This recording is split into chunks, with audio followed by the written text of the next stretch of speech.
مستر لبنان سنة ال 97.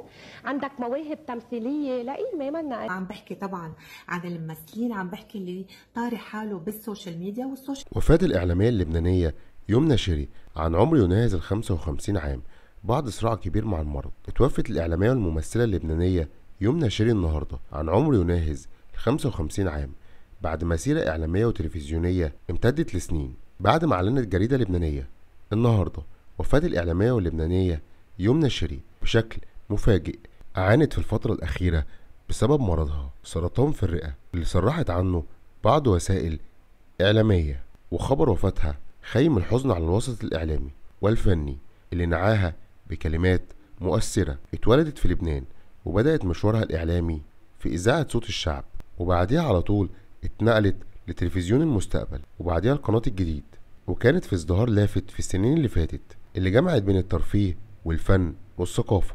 كمان خاضت عدد من التجارب في مجال التمثيل وشاركت في عدد من المسلسلات اللبنانية، من بينهم مسلسل الباشا اللي حظى باهتمام كبير من الجمهور، وهند هانم، وقدمت كتير محتوى متنوع في السنين اللي فاتت. وخبر وفاتها هز لبنان النهارده بعد رحيلها المفاجئ، وإنا لله وإنا إليه راجعون.